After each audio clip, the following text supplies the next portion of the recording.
Hello, everybody. Welcome back. Brooke here, and I have another favorite, which is a grid journal spread.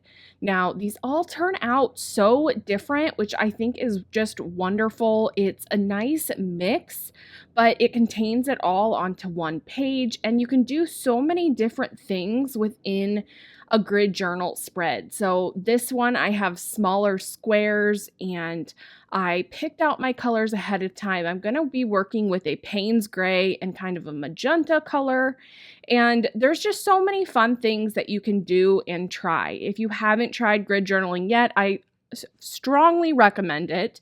And if you're struggling to draw out your grids, your squares, I do have a free template for you that is down in the description below. So make sure to check that out. You can download that, and that will help you to get a little jump start on what you're working on. So these squares are a bit smaller, and I will say right off the bat, I have found over time, I don't think I like them as much when they're this size. It's a little too small for me. I feel like I have to think too much about different things to do. You want some repetition between your squares and across the grid as a whole. I like the entire page to feel cohesive. Each of these squares is, yes, its own piece of art, but I like the entire thing to go together. So when there's this many squares, I feel like I'm having to reinvent the wheel of what I'm doing. Otherwise, I feel too repetitive, and I don't know. It's just a little bit too much thinking for me while I'm creating. I would rather get into more of a flow state of creating and not have to think so much. So it's one thing to ponder, but you never know unless you try, unless you start experimenting. Finding what you like is important. Finding what you don't like as much, what you dislike, I think is equally important and valuable to what you're going to be doing in your art practice. But honestly, I've been surprised at times thinking I wouldn't like something, and then I finally gave it a try, and I do really like it. So don't let just the opinions of other people, if they say they don't like it, it doesn't mean that it's not going to work for you. And it's not that I dislike this size, but I think it just takes more time to get in the flow. And anyway, so moving on from there, I started with some paint, some Payne's gray and that magenta, then bringing in some scribble marks and the black woody, which is a water-soluble supply, so I'm moving that pigment around. Overall, this whole spread is going to be really simple. Some paint, some mark making, collage, and that's about it for this one. So not every spread that you do in your grid journal or otherwise has to be really complex. You don't have to reinvent the wheel each time. Sometimes it just feels good to do things in an order that you're comfortable with. Other times, I for sure want to push the boundary, explore, reverse the order, totally switch things up, but I like to just try and do things all different ways. So now that I have a good amount of things happening here, I'm going to bring in some collage elements and just using my glue stick to put those down. This is a security envelope that I'm collaging with right now, so you can get your inspiration from so many different areas and different things.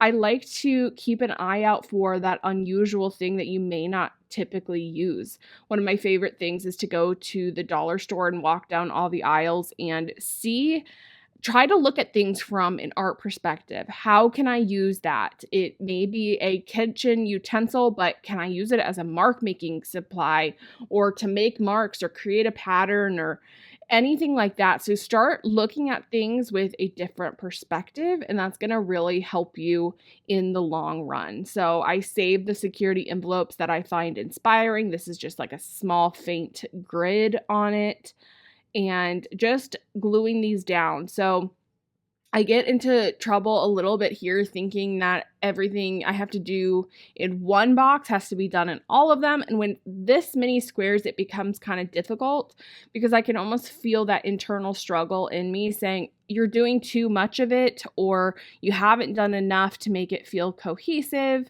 But that's okay, just to take things slow and step back, take a look at what's going on. We don't always have to be moving at a fast pace. We can take time with our decisions if we want to. Or you can go on the reverse and just try to trust your instincts a little bit more and be a bit more intuitive. So all the supplies that I use, I do link down in the description below. Make sure to let me know if I miss anything, and I'll make sure to tag that. Now I'm collaging in a jelly print that I did, and I love the grunge of it. I thought it'd be fun to bring a little bit more of that purpley pink color in with another element that isn't just paint. And so I'm just ripping those down into more manageable sizes so I can collage them in. When you're working with squares this small, you need to tear down your pieces in order to be a better fit. When we're looking at something that's really big, like a big sheet of paper, and even though that sheet wasn't that big, it's really hard to picture it in your little squares. So you have to take that first leap and start ripping it down, cutting it down. Same with you're working with fabric. When you buy it in like a yard quantity, it's quite overwhelming to work with. Have to rip off some of those small pieces and be a little bit less precious with it than our inclination tells us to be.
That I'm pretty happy with what's going on so far, I want to bring in some white gesso to kind of bring back in some of that negative space. That's one of my favorite techniques to do, is when you have the white space to begin with and you start covering a bunch of it up. It's really interesting, but sometimes you want to bring back in that calm. And so white gesso is a great way to do that, because it's almost like we're then bringing the background back into the foreground a little bit. So I'm just using my finger with this and putting it in places that I think would do well with a little bit of a highlight, covering up a little bit of the busyness on some cases. Other cases, it's just going to accentuate the collage that I already did.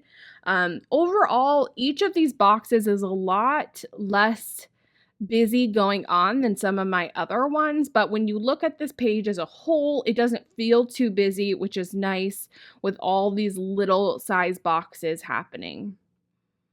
I really like that I have this journal strictly dedicated to my grid journaling. You can definitely do it in any sketchbook. You don't have to have a full sketchbook dedicated just to this. You can mix it in with your other work, which is great, and it actually would probably cause you to experiment with different things. I don't have a lot of bulk in this journal just because I'm working page after page on these grid journals, but I think it would be really fun if you incorporated some stitching or fabric or cardboard, different things like that.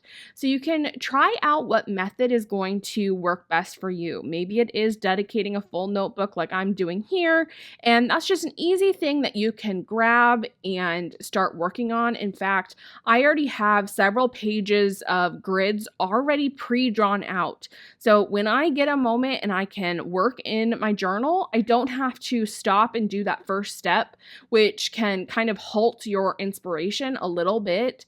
If I already have some drawn out in different sizes on different pages, I can just flip to the size that I feel like working on in that moment and start working right away. So that's a definite tip for you. But if you're just a little bit wary about giving grid journaling a try, just go in your regular sketchbook that you're already working in. Draw a few boxes and see if you like that style. It can inspire you for larger work as well. If you have a composition here that you end up really liking, you can take that box and try to enlarge it in a different way. You could bring that and do a full page in your journal just with that. There's a lot of great things that you can do that start with grid journaling. So definitely explore some of those things. Give it a try. I'm adding in my last few marks here with my pen, getting a little bit more edginess brought in and kind of loosely holding it. I like the scribbly look and just making sure I'm not being too repetitive throughout. And like that, we are all done. And I hope that you guys enjoyed this more simple version of a grid journal. Let me know in the comments if you have tried grid journaling and what is your favorite part about it. I will see you next time. Have a great one.